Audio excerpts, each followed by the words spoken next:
Rayalaseema lift irrigation పథకాన్ని రాజకీయ కారణాలతో ఆపేశారని వైసీపీ నేత శైలజానాథ్ ఆరోపించారు. ఈ ప్రాజెక్టు కోసం ఉద్యమిస్తామని తెలిపారు. సీమకు 101 టీఎంసీల కృష్ణా జలాలు హక్కుగా ఉన్నాయన్నారు. ఈ ప్రాంత అవసరాలు తీర్చేలా పెండింగ్ ప్రాజెక్టు పూర్తి చేయాలని డిమాండ్ చేశారు. కర్ణాటక, తెలంగాణ రాష్ట్రాలు నీటి వాడుకోవడం వల్ల రాయలసీమలో సాగు, తాగునీటిపై ప్రభావం పడుతుందంటున్న శైలజానాథ్తో మా ప్రతినిధి Prasad Sharma face to face. Rayalaseema జీవనాడి అయినటువంటి రాయలసీమ ఎత్తిపోతల పథకాల సాధన కోసం వైఎస్ఆర్ కాంగ్రెస్ పార్టీ పెద్ద ఎత్తున ఉద్యమానికి శ్రీకారం చుట్టింది. అందులో భాగంగా గ్రేటర్ రాయలసీమ ప్రాంతం సంబంధించినటువంటి అందరూ ప్రజాప్రతినిధులు, నాయకులతో పెద్ద ఎత్తున ఒక కార్యక్రమాన్ని కడప మేడా కన్వెన్షన్ హాల్లో నిర్వహిస్తుంది. ఈ నేపథ్యంలో ఎవరైతే ఈ రాయలసీమ ఎత్తుపోతల పథకం సంబంధించినటువంటి రాష్ట్ర కోఆర్డినేటర్ శైలజానాథ్ గారు ఉన్నారు. సార్ చెప్పండి, ఈ రాయలసీమ ఎత్తిపోతల పథకం మీద సుదీర్ఘమైన చర్చ జరుగుతోంది. ఇవాళ రాయలసీమ సంబంధించినటువంటి తర్వాత గ్రేటర్ రాయలసీమ సంబంధించిన అందరు నాయకులు హాజరవుతున్నారు. ప్రధాన అజెండా ఏంటి, తర్వాత ఇక్కడ ఏ తీర్మానాలు చేయబోతున్నారు?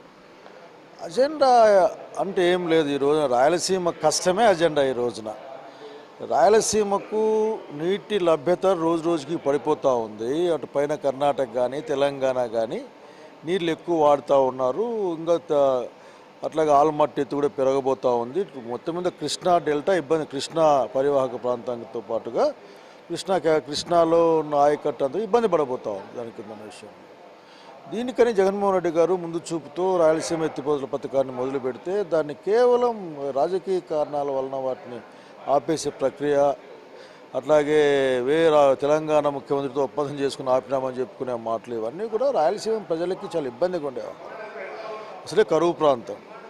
సో కాబట్టి ఈ రోజున 90% పైగా పూర్తయిన రాయలసీమ ఎత్తిపోతల పథకాన్ని పూర్తి చేయడం ద్వారా రాయలసీమ, నెల్లూరు, ఒంగోలు ప్రాంతంలో చెన్నైకి కూడా అట్లాగే స్టెబిలైజేషన్, అట్లాగే గాలేరు నగర్ ద్వారా హంద్రీనీవా అనుసంధానంతో హెచ్ఎన్ఎస్ఎస్ నీళ్లు మొత్తం అనంతపురం, కర్నూలు ఉపాధి జిల్లాలకు వాడుకునే ప్రయత్నం.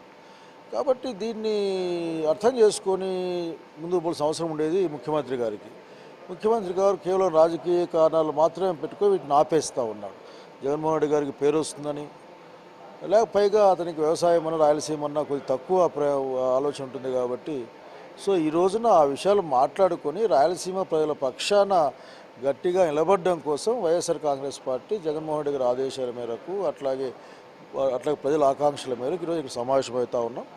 రాయలసీమ ఎత్తిపోతల పథకాన్ని తక్షణం పూర్తి చేయాలని డిమాండే మా దగ్గర నుంచి ఉంటుంది. ప్రధానంగా ఇక్కడైతే రాయలసీమకు సంబంధించి ఏదైతే నికర జలాల కేటాయింపులు ఉన్నాయో ఆ కేటాయింపులకు సంబంధించి ప్రభుత్వం ఇప్పటికి మాట్లాడడం లేదు. దాని మీద ఏమంటారు? మాట్లాడడం లేదు. ప్రభుత్వం 101 టీఎంసీ రావాలి ఇట మన పక్కకు, మన వాటా కింద. అసలుకి నీటి గురించి మాట్లాడకుండా ఏదో గోదావరి, నల్లమల సాగర్ అని ఈ విధంగా మాట్లాడడం మొదలు పెడతారు. అసలు 10,000 కోట్లు ఖర్చు పెడితే ఇక్కడ అయిపోతాయి, అన్ని ప్రాజెక్టులు అయిపోతాయి. 1,00,000 కోట్లు 2,00,000 కోట్లు ఖర్చు పెట్టే ముందు ఈ 10,000 కోట్లు ఖర్చు పెడితే అయిపోయి ఉండేది. సో అందుకని ఒక డిస్కషన్ రావాలా, అసలు ప్రభుత్వం కథలు రావాలా. అట్లాగే వైఎస్ఆర్ కాంగ్రెస్ పార్టీగా డెఫినెట్గా ఈ ప్రభుత్వాన్ని అసలుకి ప్రజల కోసం వంచే విధంగా ప్రయత్నం చేస్తాం. భవిష్యత్ కార్యాచరణ రూపొందించే అవకాశం ఉంది ఇవాళ. డెఫినెట్గా ఈ రోజున అందరూ ముఖ్యులు, నేతలు కూర్చున్నప్పుడు ఒక కార్యాచరణ బయటకు వస్తుంది.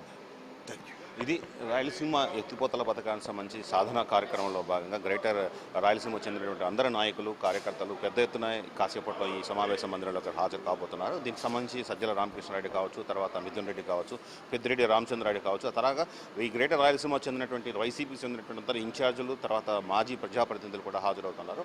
మొత్తానికి ఏదైతే రాయలసీమ లిఫ్ట్ ఇరిగేషన్పై పెద్ద ఎత్తున చర్చ జరుగుతుందో ఆ చర్చకు సంబంధించి తర్వాత ఉద్యమ కార్యాచరణకు సంబంధించి ఇక్కడ నిర్ణయాలు తీసుకోబోతున్నారు. Camera person Sumanto Sharma, iNews, Kadapa.